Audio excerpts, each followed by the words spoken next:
guys, it's your favorite realtor in Nashville, Kasey Freeman, here to do my first ever PodVlog. It's a podcast and vlog all in one.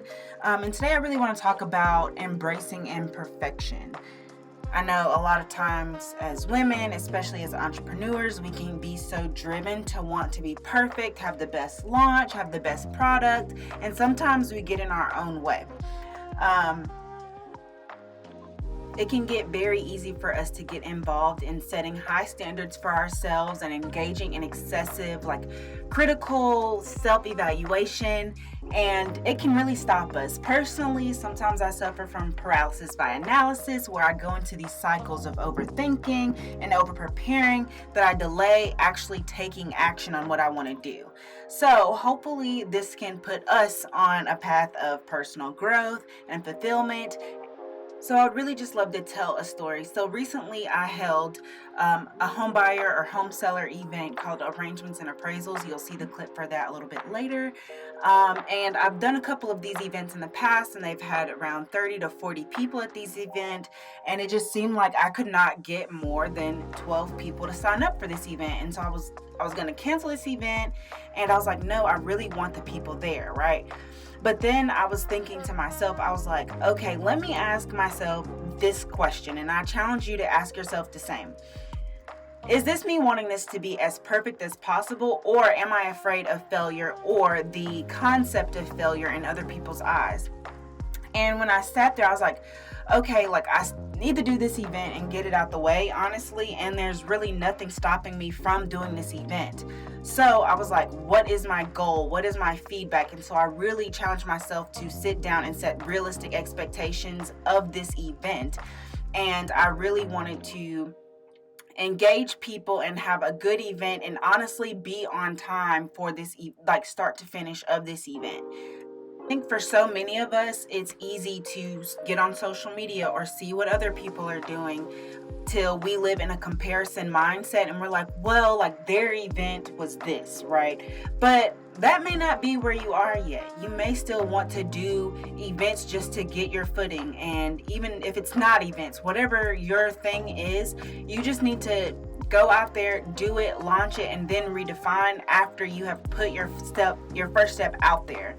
So overcoming that fear and taking action is really where I am, and just really taking in every life experience for feedback purposes only, not to be a perfectionist or not to have something come out exactly how I envisioned, because that's not how life is in the first place.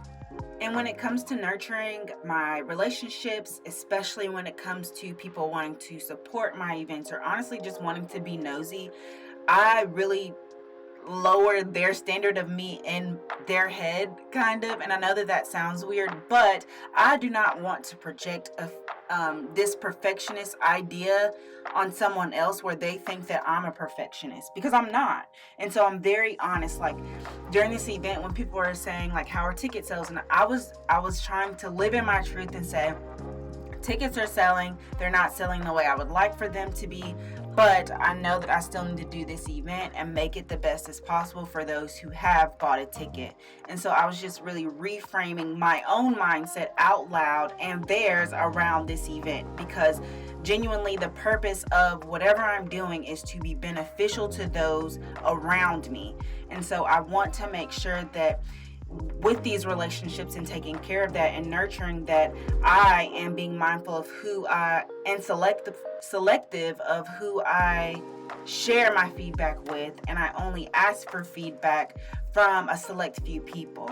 And even with doing that, I have found myself doing a SWOT analysis of before and afters of this event or of a certain goal, just to see if I met the goal that I was trying to do and how I can continue to get better from these events or whatever I'm striving for. So if I do a SWOT analysis before and after, then I can definitely fix and adjust, redefine, and go after my goals and eventually get to where I want to be.